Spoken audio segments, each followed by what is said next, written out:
Bonjour, aujourd'hui test du Honor 9 en 5 points immédiatement.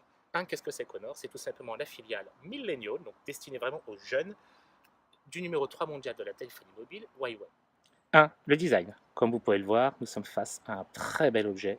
Honor a vraiment fait du très très bon travail. On n'a plus du tout l'inspiration directe de chez Huawei. D'habitude, un Honor ressemble au Huawei précédent. Ici, ce n'est pas du tout le cas. Double surface en verre, métal, une courbure très très douce ici, ça offre une prise en main vraiment agréable. Nous remarquerons plus de bouton arrière, voilà, alors ce qui était jusqu'à présent une habitude chez Honor.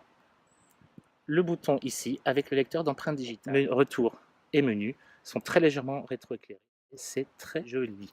Vraiment, Honor a travaillé le style.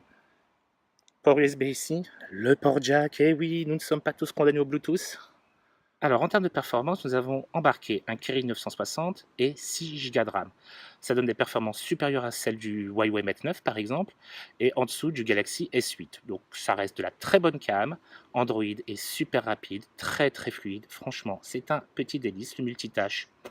Rien à dire. J'ai pas eu de ralentissement, je n'ai pas eu de lag particulier. Donc, en termes de gaming, comme vous pouvez le voir, c'est très fluide, c'est très rapide.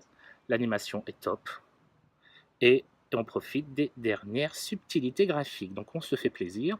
Donc, 4 en termes de fonctionnalité, donc c'est un smartphone classique. Nous avons vu lecteur d'empreintes digitales, un écran de 5,15 pouces en Full HD, très très bonne cam, encore une fois. Le rendu photo, franchement, est sympa, hein. On a du détail, on a surtout des couleurs qui pètent, c'est très agréable.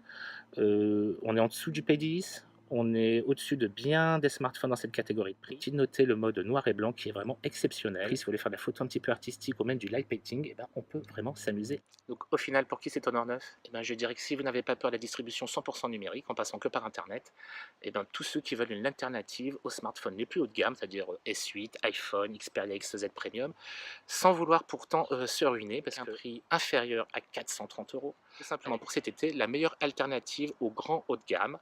En attendant le test du OnePlus 5 que je vais réaliser très bientôt. Donc pour l'instant, champion du monde du rapport qualité-prix design.